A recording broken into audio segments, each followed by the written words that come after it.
So it's hard to come into a child's life when there's trauma that has not been unpacked. And that's why I didn't know the status of that trauma.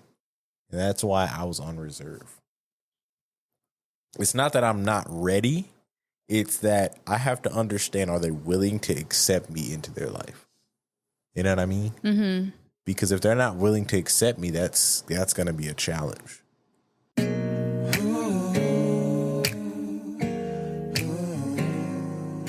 This is another episode of The Other Half Podcast.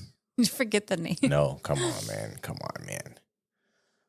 We are back with another podcast, and it feels like it's been a long time. Yep. Because we've had so much going on. Yeah, I don't remember why we didn't do a podcast. Well, but I was sick. yeah, Avery got real sick. I had to work a lot because everybody waited for me. And then what else? I feel like there was something else. I don't remember. No, I think I've just been busy and tired, honestly. Yeah, I've been but it's prepping been a myself while. for my week. My week was busy. Yeah. But we'll go ahead and start out. You want to start with the card? Yeah, I was about to say that. Go ahead. We got our icebreakers, of course. Powered by Hella Awkward. Shout out Hella Awkward. All right. So the card is ask each person, how can I improve my relationship with you? So I'm going to ask you. This is a terrible question. No, it's not. Why did you pick this? Because all the other ones were kind of not applicable to us. All right. Go ahead. I just asked you. And this is something you can ask your significant others too. If you want to start arguments. And that's what this is going to start. No, it's not. You know what? You know what you could do? I don't want to know, actually. I know you don't. You know what you could do? You know what you could do? You're supposed to say what? What? You could be more affectionate. Some days I come home and I'm stressed out. I just need a hug. You know, You don't look very approachable when you come home. So? So? You don't look Why would I approachable wanna- ever. That is not true. Okay, a lot of times. No. A good amount. So Well, maybe we have the same wants. You ever think about that? no, because there's times where I initiated and you were like, it was a little awkward. So yeah. I don't know what you're talking about. It's, you know how long it's been since I got a hug from you? Over a week. Yeah. You're going to make me choke. You think it's You're funny? counting? Yes. Yes, it's been over a week. Well, that's I know you're not all affectionate. It's not even that. That's what it is. No, it's not. It depends on my mood. I told you this already. Okay, but going into that, I just think sometimes people in relationships forget that like you're not the only person feeling that way. Or you're not the only person feeling exhausted. You're not the only person feeling like you had a rough day. Like we don't know what each other just went through that day. You have no idea. But when you're the one that was like expecting it, but then you don't get it too. It doesn't work that way. I think communication could be better. But I hear you. I honestly, can I answer that? Okay, go ahead. Go ahead. What's the question again? What could I improve? What could I improve, Erika? Go ahead.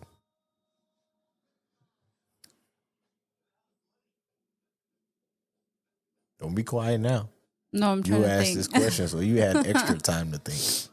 I actually do have to think on this one. No, you should have an answer by now.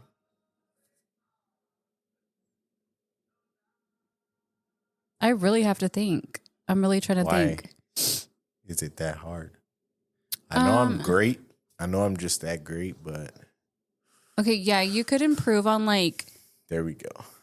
on kind of thinking outside of yourself sometimes. Because I think especially as a man, you're always feeling like, well, I go through a lot as a man. And like sometimes I don't think that you're sympathetic to like me as a woman and what I have to deal with every day. And like they kind of talked about at church, like me trying to battle being a mom, a wife, keep my home in order and clean, be a great performer at work and make them satisfied. Like you don't really have anybody to make satisfied at work. I do. It's a lot of pressure. What? You have clients, but think about it. Mine's double. Mine's clients or And guests. Corporate. My manager, my other manager. I have pressure every single day. It feels so heavy sometimes that's why like sometimes I don't know how to leave it at work, but then I come home and it's like I have to keep performing. It's exhausting. So maybe that's why I don't always seem so affectionate, but I'm dealing with a lot too that I have to learn how to balance. And I wasn't, like I said, I don't really know sometimes how to do that. So I'm not always going to be, or maybe it's like I'm really just going through it. It's not just a one day thing. It's not a every once in a while thing. Is that right? So I want to sympathize with you, but then I'm also feeling it too. And I feel like it's like double what you have to deal with. Why is it double? I just explained that to you. No, you didn't. I have a huge responsibility at work. It's a lot. It's heavy. It's draining. I guess. But okay. So more affectionate. That's it. So more, what's the word? There's a word for what you said. What's the word? More, I can't think of the word. I don't know what you're trying to say. More aware? I guess. Yeah. More aware. I think so. Be a little more aware. Anyways, what's our topic today? Do we ever figure out an actual topic? I thought we were going to do the whole barbering pet peeves. Okay. So this is what I wanted to talk about on the podcast today, which I already sent to you. So I wanted to talk about you as a barber. I wanted to know, first of all, we already know that you love being a barber, that you love your job, makes you so happy. That's like all a given. But as a barber, you never really tell people what your biggest pet peeves or the like obstacles that you face as a barber and a self-employed person. So I want to know. I mean, I feel like most people in service industry deal with the same stuff. I think it's like my top pet peeves are, for one, obviously being on time. If you're late every single time, I've cut a lot of people off for that. I cut a dude off who lives next door to the building, and he was late every single time. There's being late or just not showing up, playing with my time, because when you're in the service industry, you don't get paid based off your time. You get paid based off of, can you fill these spots? Can you fill this time slot? Stuff like that. And another one is, I don't know. It's hard because there's certain haircuts where like we don't want to do, or people don't understand hair. That's really what it is. People don't understand hair. I'll pick someone's hair out and they'll pat it down with their hand after I just picked it out, and it's like, I did this for a reason. Like, and you're messing that up already. Like, what are you doing? But yeah, people don't understand. Just not understanding the craft. Yeah, and understanding that, like, okay, I just picked your hair out for a reason. You put your hands through it, that messed it all up. So either I can cut it how you just had it with your hands through it, and it's gonna be uneven, or I can pick this hair out again. But that takes more time off the haircut. So those are my pet peeves as a barber. And then what about being like self-employed? Do you have any? I don't really have pet peeves being self-employed.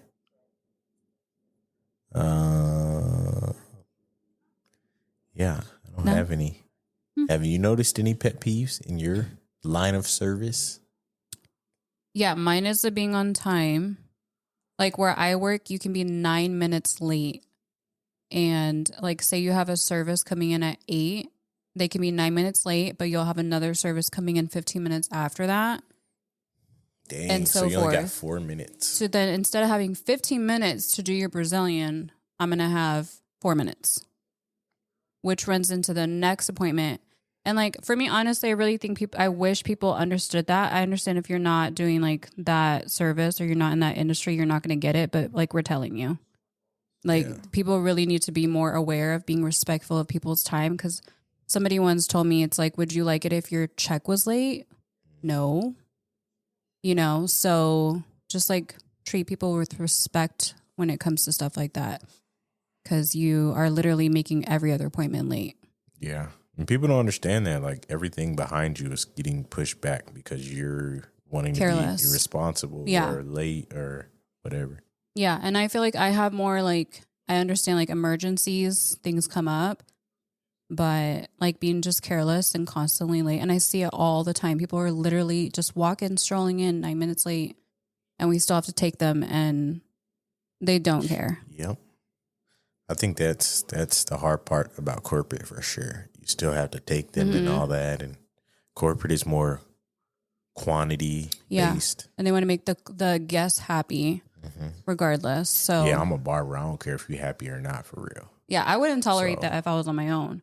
But it also goes into like if you are, you know, a hairstylist, a nail tech, a lash tech, a barber, a waxer, like you need to be on time too. Because if you're not on time, your clients are definitely not going to be on time. They're not going to respect your time. So, you know, you can't also be a hypocrite. So, yeah, I feel like that's when mine. you're a barber, it's different though. Because Why? if you late, that means I'm late on my next one. But That's everybody though. Like if I was late. But it's like this. If let's say I'm 15 minutes behind, cool, sit there. That's fine. If you're 15 minutes late, that's a problem. That's the difference. Because I could be late based off of the client before you. And that's what a lot of clients it's a double standard. Mm-hmm. Because we can be late.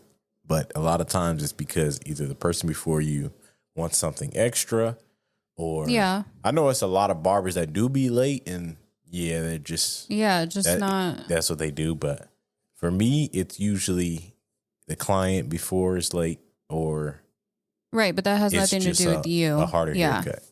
Yeah. Yeah. No, I understand. So if I'm late, deal with it. Yeah. I mean, I'm just saying, I've heard people like saying like they waited like 30 minutes after their appointment time and that kind of stuff. That's just disrespectful on your end as a business owner. You need to get yourself together. Facts. But yeah, I feel like that's going to be mine. Dang. Are you ready to be self-employed? But also that's what I was just going to say next. I feel like honestly watching you though has kind of scared me because I'm going to tell you why. I feel like we've talked about this before. I feel like I'm going to figure it out. I'm going to either really want to go on my way so I don't have to deal with the corporate side or am I making you tired? Or I'm going to not want to go on my own and I'm going to want to stay where, you know, clients are coming in no matter what most of the time. But what really scares me is like when they don't show up and you're on your own, you don't make any money. Yeah. At least where like I'm at, I still get paid hourly. Yeah. So that's like security for me. And I've talked to you about this before, but it's really something that does concern me for me. Like I don't think I would want to be in that position where like my life and my bills, my kids' food, like anything is like being like it's based off people showing up. Yeah. I don't want to be in that predicament. Like I watch you go through that sometimes and I just feel like that's not that part scares me. It's not as bad as people make it seem. Well, I put people's card on file. So if you come to me, your card has to be on file in order for you to get a haircut. But also, if you build your clientele to where it's like, oh, you're late, I can't get you, they'll start to respect that. But also, I feel like if you have clients to where they got to put their card on file, they are more likely to show up. So depending on how you carry your business or how you do your business determines the kind of client you're going to attract. Yeah, I feel like with like no shows and stuff, that part I get. But I mean, like if I'm just not booked that day. Yeah. And I'm having a rough week and I am just like not, for some reason, people are not coming in. That's what I mean by like, at least at my job, I know I have, I'm still getting paid regardless. It's not gonna be as much, but I'm still getting hourly. So with being self-employed, you are more likely to make way more money than on a bad day than you would on a good day working for corporate. Mm-hmm. So that's when you gotta really save, though. Don't be scared. No, you for sure gotta save for those rainy days. See what I mean? Yeah. But I mean, when you're self-employed, you know your seasons. You know it's gonna be a bad week, or you know it's gonna be a good week 9 times out of 10, and that's based off the time of the year. And last week was good. This week might be all right. Mm-hmm. And usually that happens, but you usually know. You always know by the time of the year. Yeah. Like our busy it's different for women. Yeah. Y'all, I don't know. Mm-hmm. Y'all go through pain in y'all services. We don't. But for women, I feel like it would be more consistent. For guys, it's like, I need a haircut, but it's not a priority. Mm-hmm. I need a haircut. We know Christmas time is going to be busy. The rest of the year can be all right. Usually January is slow because everyone spent all their money on Christmas gifts and all that. But after January, you got tax season. So it's like a schedule for, I mean, it's just like retail. It's basically the same schedule. Mm-hmm.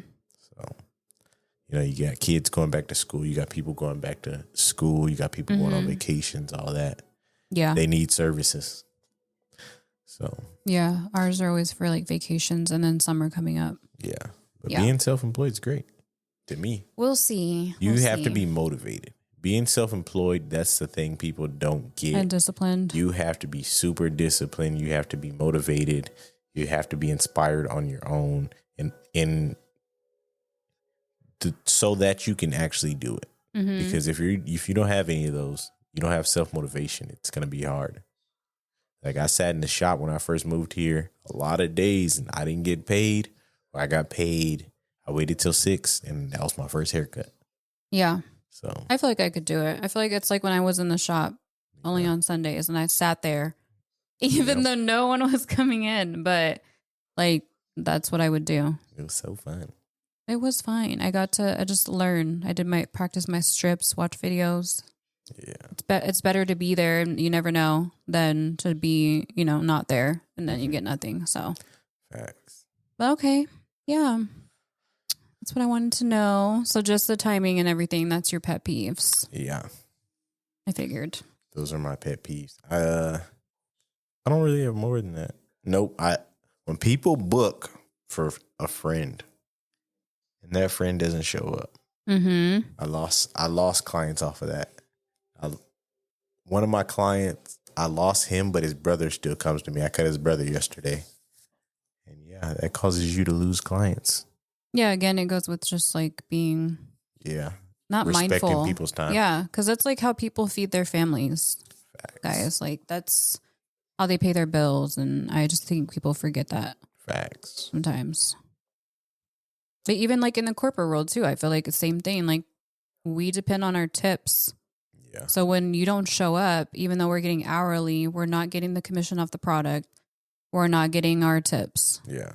But I feel like with corporate, you guys have I feel like in certain situations, you guys have walk-ins and you guys have newer people and someone's getting your clientele for you. When you're self-employed, all that is on you. Mm-hmm. All of it. That's what I'm saying. I don't know if I want that world yet. We'll see. Maybe it's for you. But I definitely don't want to be in corporate. Yeah. That's understandable. No, it's pretty bad. It's not good. Okay. All right. This You're is saying going to be a all lot right. about you. You're saying all right, like this is going to be something bad. No, I'm going to. So, well, your mom had some questions for us too. So we're going to be answering those now. This is going to be a lot about Avery because people want to know. I don't like when it's a lot about me. So you are a father. You're not only a husband, a business owner, social media guy, but you are also a father. It's something that you're super proud about. But some people may not know the background. Do you want to talk about it? I mean, I have to now. Okay.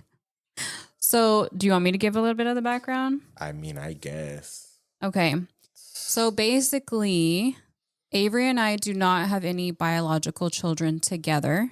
In case you guys don't know us, we met when Asia and April were 1 and 2. Mm-hmm. April actually just turned 1 shortly before I met him. And as you know, or if you don't know, like I've mentioned before in the other previous podcasts, I do have 3 older children. Romeo, who's 18, almost 19 in a couple days. Diamond's 17. Nilo's 14. Avery has taken on the role of being, stepfather to the oldest 3 and father to Asia and April. They are all that he knows. Again, he's been in their life since they were 1 and 2. And it was never anything, I don't feel, you can correct me if I'm wrong, anything that was ever like forced on you. I don't know if anybody ever wonders that. You said they're all that I know. I'm all that they're know. all that, you're all that they know. Yeah. So I think, like when people see you out and stuff, I don't think anybody assumes otherwise. A lot of people think April looks like you. It's strange. But no. So as a father, my first question is, this was your mom's question for you, is at what point did you realize that you loved my kids as your own? Well, I feel like it was different because the older ones I met after we were already married, 4 years in. Like in person, you met them? Yeah. But I mean, I don't even remember. Because it's one of those, I feel like they were always there. You know what I mean? Mm-hmm. I feel like they were always, I don't know. Like, I really don't remember the first time April called me dad. I don't remember that either, but I do remember the first time that you basically said you wanted to be their father. No, you don't. Yes, I do. You don't even got good memory. I don't, but what I remember, I remember that. Actually, so the first time, tell the story. Yes. She gonna ask me a question. Is she telling a story? Well, I thought you would know. I guess I'm the only one who remembers this. So the first time was when I would pick you up from work to take you to lunch. Mm-hmm. I had April in her car seat and Asia in the back. Mm-hmm. And she used to steal her mom's car. You hear that, Veronica? I did whatever I had to. I always had to run errands with the girls. Anyways, but I always, I used to make Avery lunch for work all the time or take him to go get lunch. So this day I took him to go get lunch. I had the girls. We had already been. This is before we lived together, though. Yeah, this is when we were just dating. Mm-hmm. And she wanted a young tenderoni. No, we're not going there. So then we had lunch. I don't know. I was honestly in shock. We just had lunch together. The girls were in the back. I instantly realized that April really did love you. Like she instantly was, I don't know. She would just smile a lot when she was around you. Then I dropped you back off to work. I went to the grocery store with the girls and I got a text from you that basically said that you fell in love with the girls. I don't remember this. Yes. And before that, you had said, if I wanted you to be their father because you knew their father was non-existent, that you would love to be their father, which I never fed into because I was like, yeah, right. But I remember it that way. That's deep. And then my oldest 3, this episode is sponsored by ISN. Intensity starts now. If you're looking for a fitness coach, I recommend Coach Stone. He specializes in speed, strength, and agility. Also, make sure you get your gear. Check him out on Instagram and Facebook at Coach Stone Official. yeah, there's so much more. Like we don't That's even, a different story. yeah, we don't even need to like go into that. That's way too much info. But basically, it was before we moved out here. The kids had always been in Arizona with their father, and yeah, you never got to meet them in person until we came out here because we knew we were going to move here and we were looking at places. So then you met them for the first time. But that was awkward for me. Okay, yeah. So That was explain that. awkward for me. Why? Let me tell you why.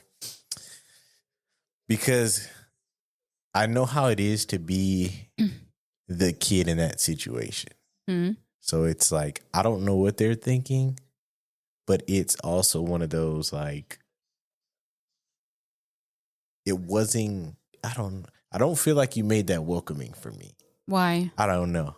Yes, you do. It was just, I don't know.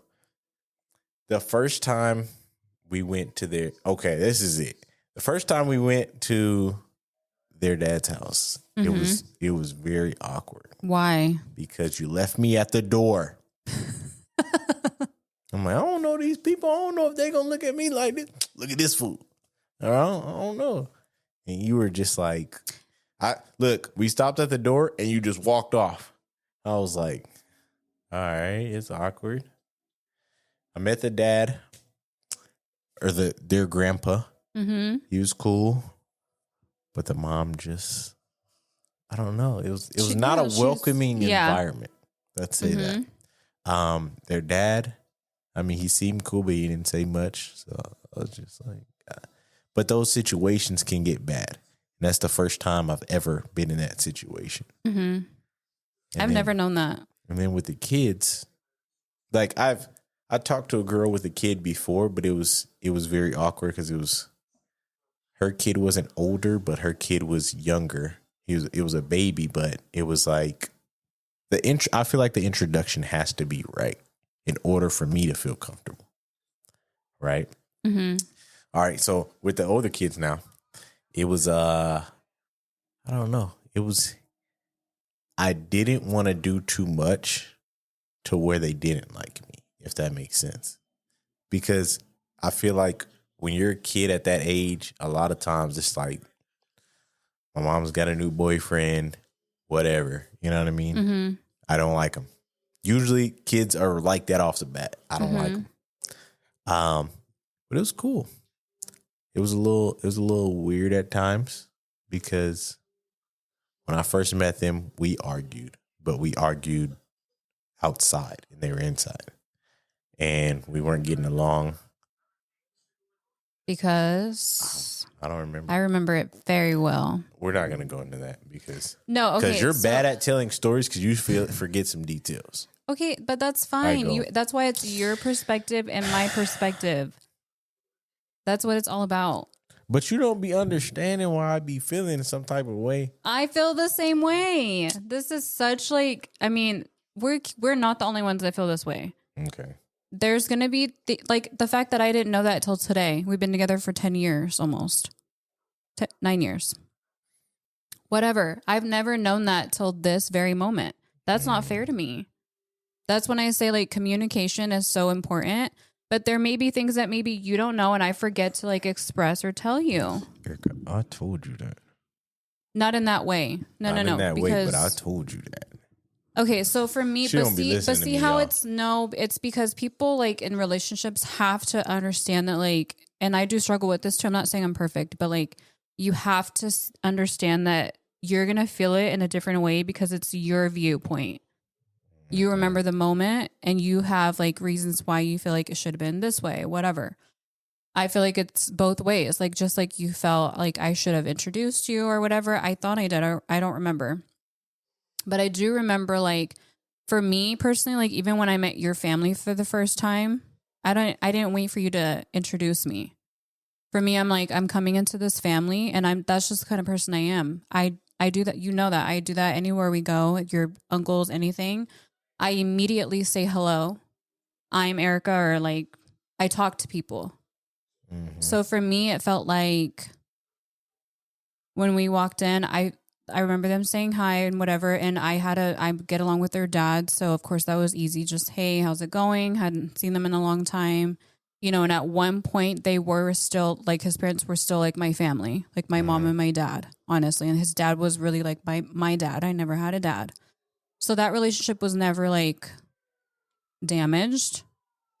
And I felt like walking in and that being kind of maybe different. I always thought that's what it was. Honestly, that's what I'm telling you. I never knew. I just feel like I walked in and it's like, I wanted to feel as comfortable too in that situation where I didn't want it to be awkward.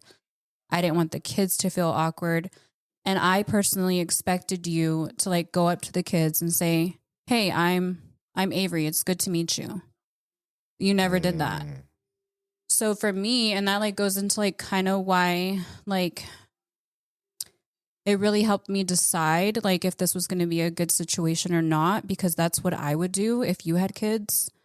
I would walk in and I would introduce myself and just know that like I see them. Mm-hmm. I don't feel like you did that, but it's like, because in that moment you were thinking about you. You see what I mean? So for me, I just never seen it that way because that's not how I would do that. It would be different for me. And then just like the whole experience, I think that kind of like affected it because, yeah, you weren't really very warm to them. Mm-hmm. You didn't really talk a lot to them. And for me as a mother, like that was so important that, yeah, at one point I was like, I don't know if you're ready to be a father, because if that was me as a kid, like I would feel so uncomfortable. I would feel like you don't like me, you know? And then as they got older, it's actually crazy because I've asked them this, like that experience from that day when they met you. And they always like felt like, oh, you know, we just always felt like the like Asia and April were more of like his kids. And like they were more, like you cared about them more because there wasn't really like a relationship with them and when you first met them. And so they felt like, oh dang, like that's what you care about is just like your little family you have and not us, you know? So there's a lot more to it. Like obviously, like I said, the kids always lived in Arizona. Yeah, I remember that day very vividly. Very vividly. So now you see. But I also looked at it like I'm also coming in on trauma. And I don't know what that trauma is like. What do you mean? I don't know what the status of the trauma was. Whose trauma? The kids. Uh-huh. Right? Because we know your story, right? Why you left, all that. Mm-hmm. But I didn't know if they knew. And that's how I looked at it too. Like, okay, they know that I'm not April and Asia's dad. But how was the relationship with April? You know what I'm saying? How was that their relationship with the last person you were with? Because that could carry over to me. Yeah, that's why I wanted it to be so different. So, and if it's not making sense, basically the oldest kids, I was with their dad for a few years. Then I met April and Asia's father, biological father. And I was with him again for a few years and then left that. And then I met Avery. So it's not like I brought different men into their lives, either of the kids' lives. Honestly, all they knew was their dad and then him. And the girls, nobody really. They didn't know anybody. So it's not like I brought different people into their lives. That's why it was so important to me. Like if I was going to select you to be like in my life and in my kids' life and not just Asian Aprils, that they would feel that love that you give to the girls the same way. Because I never saw it any differently and I knew it was a different story. But I feel like they were expecting that. Like I think they were expecting something different and not how he was because he wasn't. He never even really let me have contact with them. Like it was bad. So I just knew you were different and I expected different, if that makes sense. And I told them that you were different. You're so putting that's too why. much expectations on me. Okay, but now you see the different perspectives though. Like from where I'm coming from. Now it's like I'm telling you also what they've told me. So they love you now, but So I mean that took a long time though. Yeah, and I feel like that's because normal. It's easier to build a relationship with kids who don't have their father and their babies. Older kids, that takes time. They don't want you to try to replace. A lot of time. Yeah. Exactly. Right. Exactly. So that's why it was a little difficult. Because, it could, I don't know. It could have gone a lot of different ways. The situations could have been worse or whatever the case may be. So, yeah. Well, I hear you.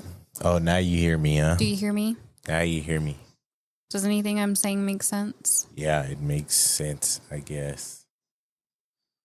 And how do you feel now? Like now that you've been actually around them?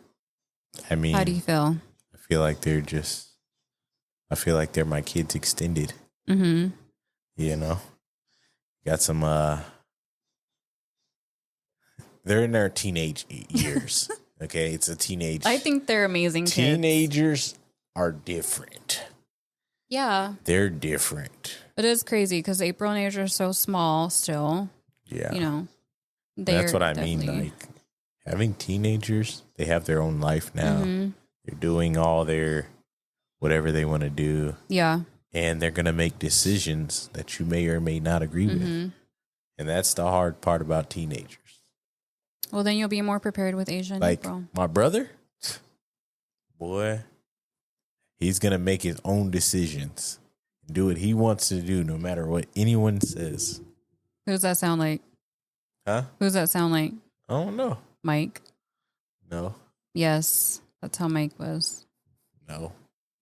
Well, I mean, I think they're amazing kids. I think, not that Asia and April aren't, but honestly, like, my oldest three are they're amazing. I think they're such good kids, and how everything happened is how it was supposed to happen, because I honestly think that they were raised very well. Yeah. Very, very well. And it's crazy because a lot of guys I cut are afraid to be girl dads. And I feel like girls are easier to raise than boys because I don't have to beef with girls. That's the mom's doing. Yeah. And I don't have to. And do all we hair. want as girls, we just want to be loved and heard. That's all. That's Y'all are difficult. Y'all was arguing this morning. We're not. I'm over here keeping the peace. They over here. Okay, because look this is the thing. You're always making us jump off topic, but I'm trying to be more stern. And like what happened this last week with April, like I'm trying to be more on her and like really pay attention to like who she's becoming. I'm really trying, because you always say I'm too lenient and I'm too that. But the moment I get on them about something, I'm all of a sudden in a bad mood, and I'm in a bad mood. And what am I so mad about or whatever? It's like, no, I'm stepping into my mom role. Like I don't do that very often. And it's important for me to start really getting on that, because they are growing into their person. April's trying to sneak over and listen. She's trying to ear hustle. And it's just... Go in your room. Now. Okay. I heard my name. So, go in your room. Anyways. Go now. All right. Well, that kind of also answered my question that your mom had for me, because your mom asked me, what was it that made me question if he could really be in my kid's life or in my life? Let me ask you a question. Sure. Let me cook real quick. Let me think of something.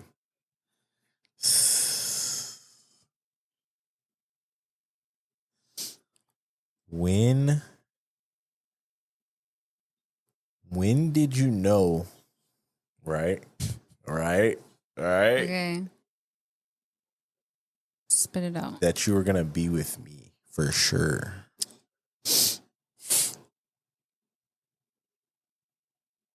You know what's crazy? I don't want to hear what's crazy. I want to hear the answer. I feel like it was... This sounds crazy, though. I feel like it definitely was after I married you. Wow. No, but listen to me. I married you truly because I was like you really were someone that I want to spend the rest of my life with, of course. No, I wasn't. And yes, you were. And then I just loved who you were to Asia and April. That made me love you even more. But again, yeah, like things kind of start to shift once it came to the oldest kids, because that was like, oh no, like we can't have that. If they ever feel any different than Asia and April, I can't allow that. And your mom said something today, like, you're so lucky that you found him and that he accepts your kids. And I do agree with that. She's biased though. But like, I would not be with you if you didn't. Because somebody else would. If I didn't what? If you didn't love my kids the way that I would hope that you do. If you didn't treat them the way that I would hope that you would treat them. Because like I said, I would want that. I'm sure you would want that from me if you had kids. So it's like, yeah, I wouldn't be with you if that was the case then though. Because my standards, like you are how you are with the kids and whatnot. Because you respect my standards and what I would, you know what I mean? Like we wouldn't be together if you didn't love my oldest kids the way that you love them, or if you didn't accept my kids with me. We're a whole package. So here's the thing with that. I feel like the relationship got to where it is now not that long ago though. So there was always like it's not necessarily awkward, it's just not like, I felt like they didn't know if I loved them, and I didn't know either if they loved me until more recently.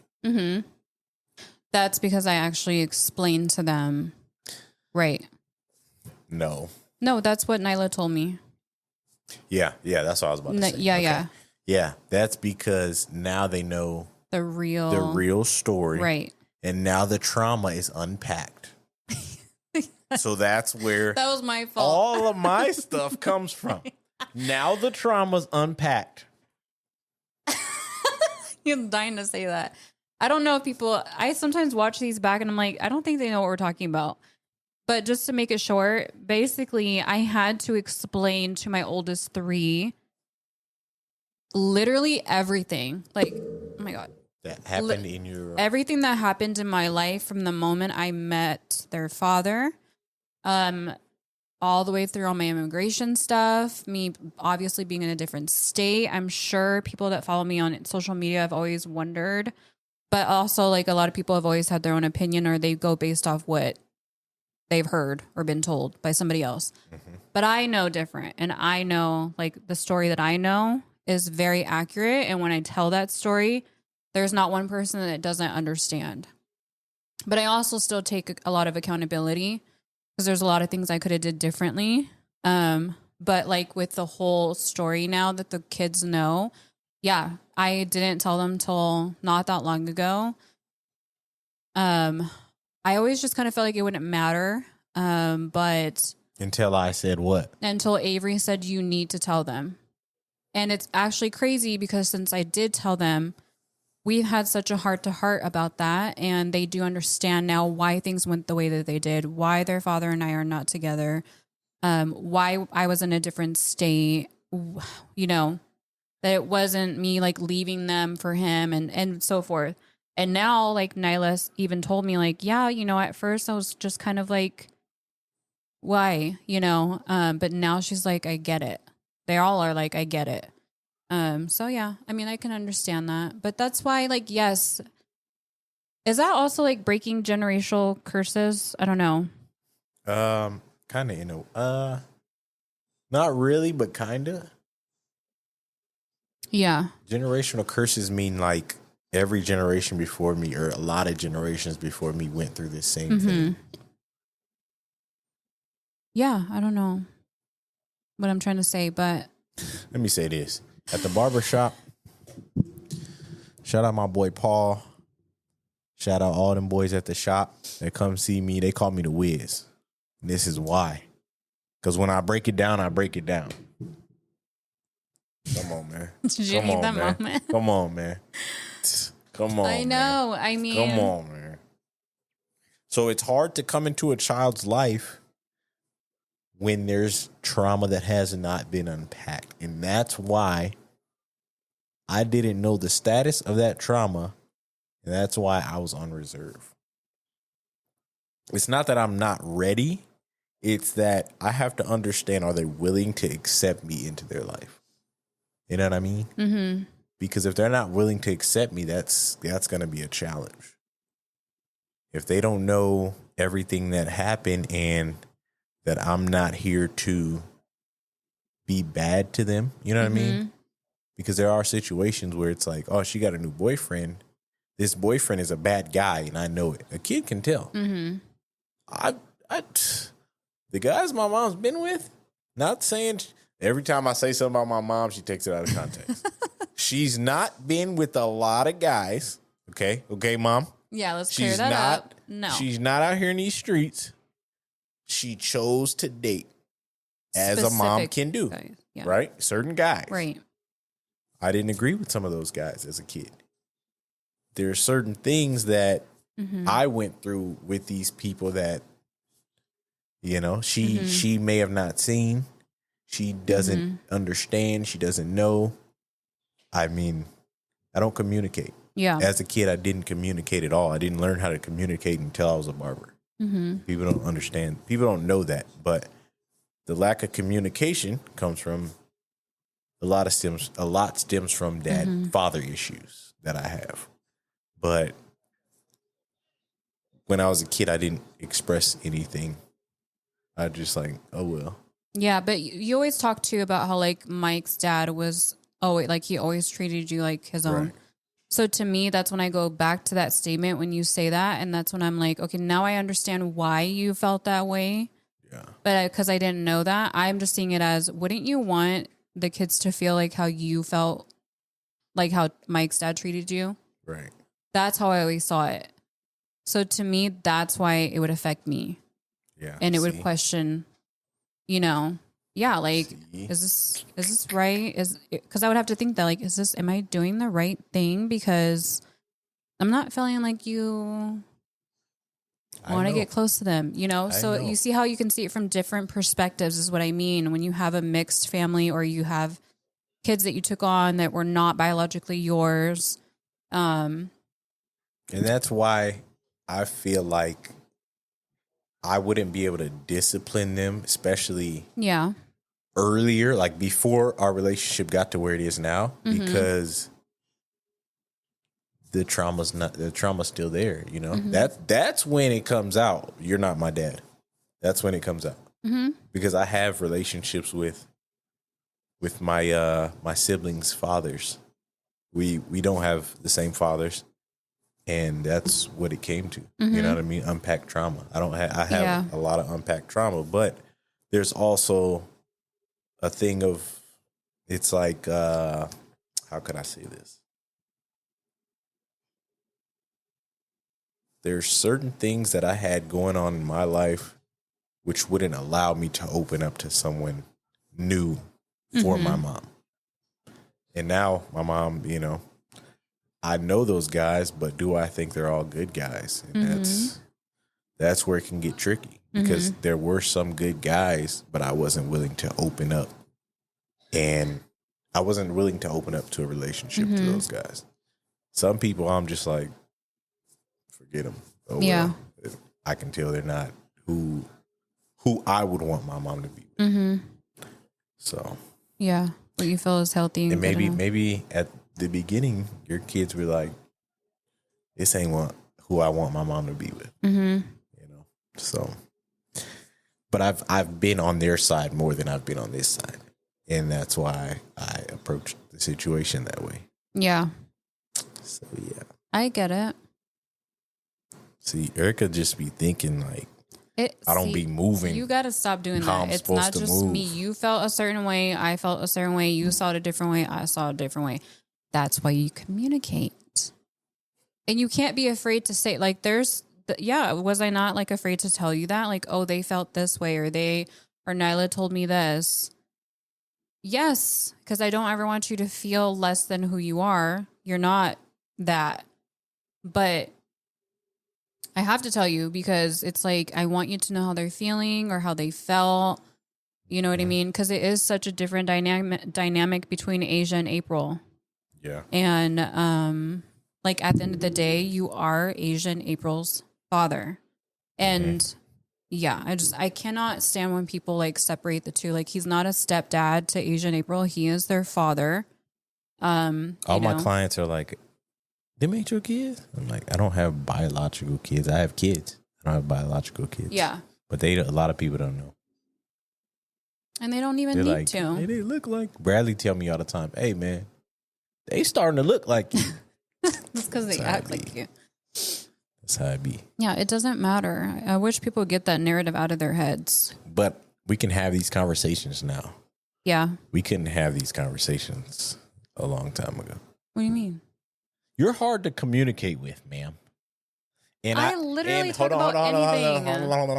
Let me finish. But I also didn't communicate the way I do now.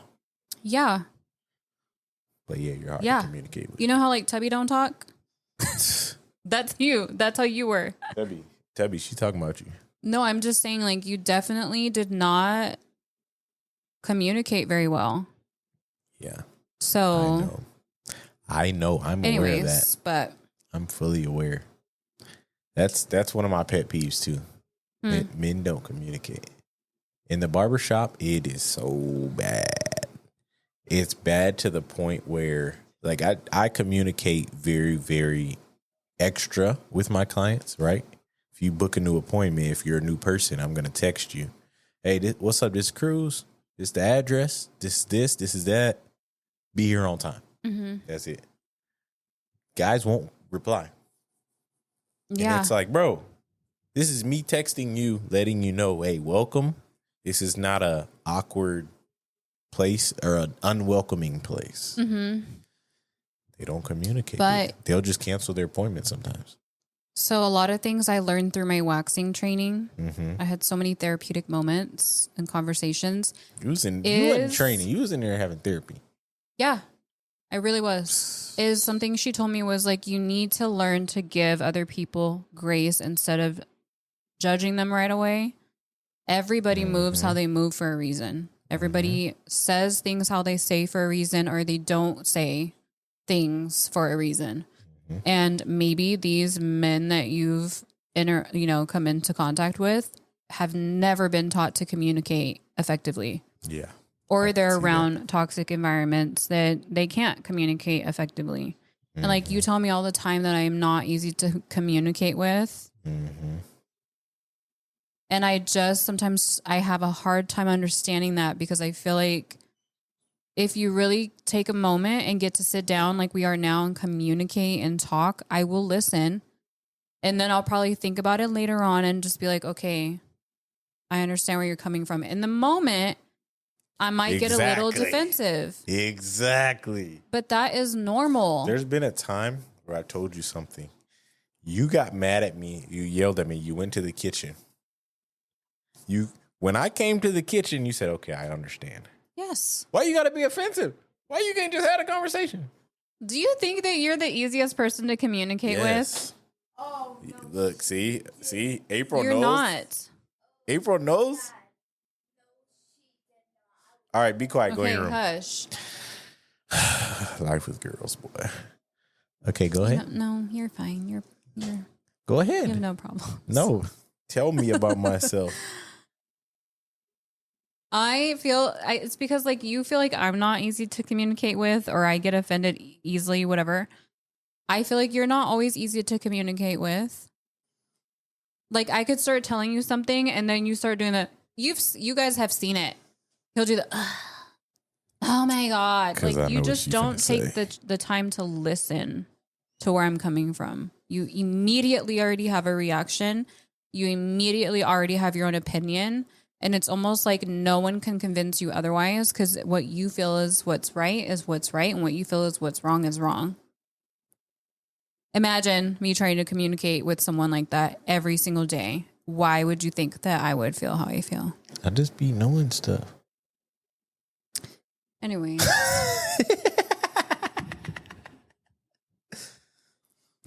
All right, I got a question. We were supposed to talk about generational curses. No, we wasn't. We were supposed to talk about what we talking about now.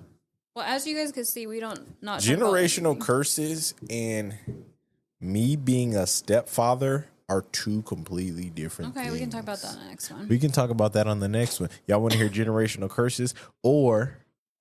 Never mind. I ain't going to get into no toxic what were you stuff. going to say? Never mind.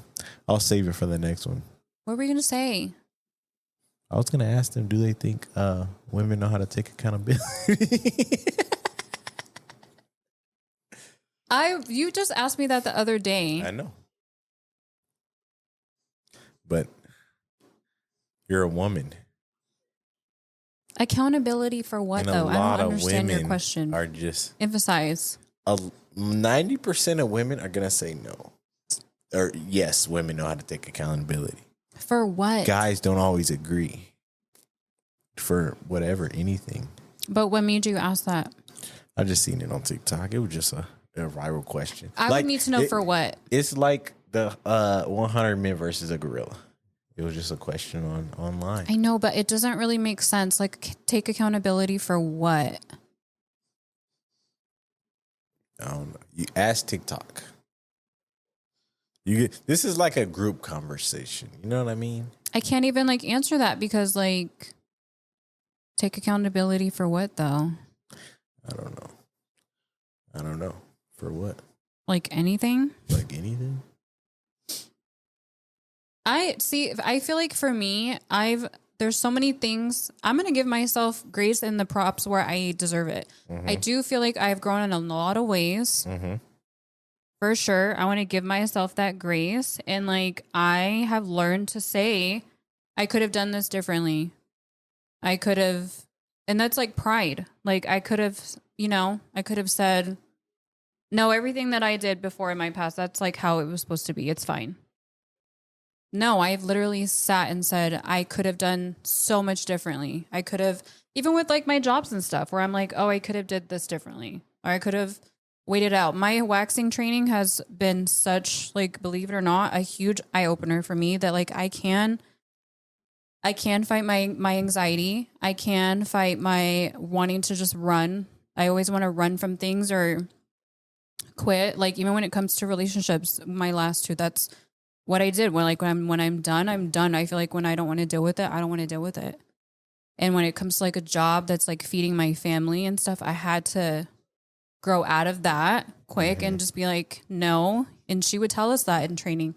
You need to prove today that you want to be here and that you're here because you want this for you and your family.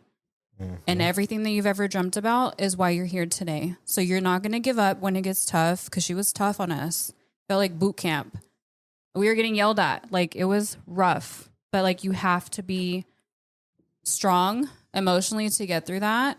Mm-hmm. And I had a breakdown. The other girl, it wasn't just me. Like the other lady had a breakdown. Yes. Like if you've never had European, I don't know if I can say, training in a wax place, like it can be super intense because they need to make sure you're running into so many different people every day. You have to be able to handle different situations. And for me, that was something that really, I really learned actually how to like handle my moments when I felt like I just want to give up. Mm-hmm. I'm taking accountability. I'm admitting like I felt on day 3, I wanted to just be done. I was like, I'm going to just have to find something else. My mind backtracks, but no, I was like, no, I'm going to make it through. And I did. And I'm so proud that I stuck it through because now I see the light. But that's me taking accountability. I have anxiety. But you don't give yourself enough grace. She talked about that too. I feel like you stress about a lot of stuff that is from generational curses. Girl, let me talk. You struggle with tests and all this, and you stress so hard, and I don't understand it because it's not that serious. And hold on, and you don't think you're as good as you are at stuff. That's what I mean by give yourself some grace. You need to understand who you are and what you are and how good you are. And I do now. Yeah, now. Okay, but I needed to go through that. I know. To get to that point. You see what I'm saying? Because I could have given up and I would have never seen it that way. I would have just given up and been back at square one, and I would continue that same generational curse on myself that I'm not good enough. This is not for me. I'm not strong enough. I can't do it. So, you need to be like Big Tino.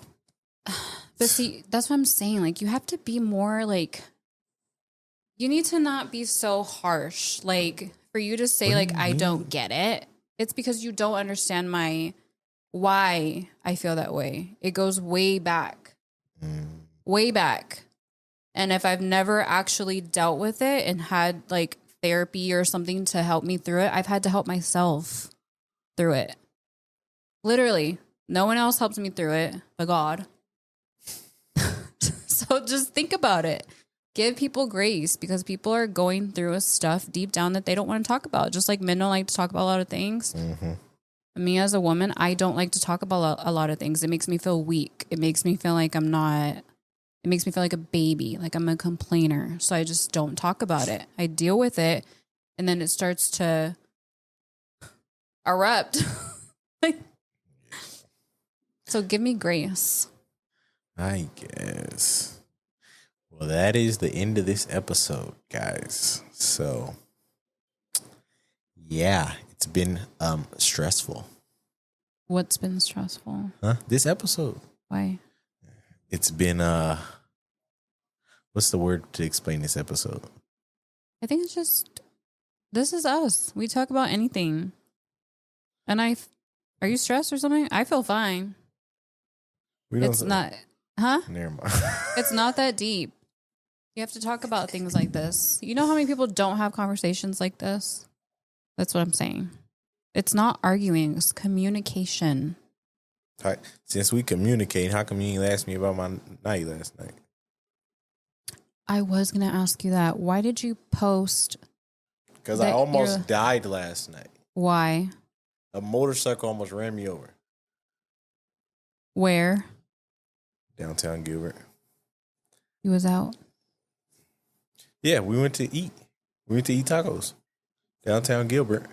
Then we went to get ice cream, right? I turn around, right? I'm facing, so the traffic can only come this way. So Kenny's right here, Kenny and Andre. I'm taking a picture. I hear a car behind me. I'm thinking, okay, we got to get out the way, because maybe they're going to go this way, not realizing you can only go this way on this street. So I hear the car. I see the light reflection on Kenny. So I step to the right. The motorcycle swerves right. If I would hit his handlebars, he would have hit Kenny and Andre. Or he would have just ran me over. So, yeah. So, thanks for asking. I don't know what you were talking about. Thanks for asking. I don't really think much into your posts, honestly. I didn't know what you were talking about. We was at church today feeling grateful, my boy. You're supposed to feel grateful every day. I know, but boy. And also, you can die Erika, any day. Erika, the bike was a hair away from me. I felt it. And the dude got the nerve to look back at me like I did something wrong. I said, hey, Kenny, if you'd hit me, you should have dropped that fool. See how your life can change in an instant. Boy. Okay, well, I didn't know that, but I mean, I wasn't thinking a motorcycle would hit you. That's it for this episode. Erika, make a what's it called? What? Make a thumbnail. Take a thumbnail. All right, I'm gonna take a thumbnail right now. All right.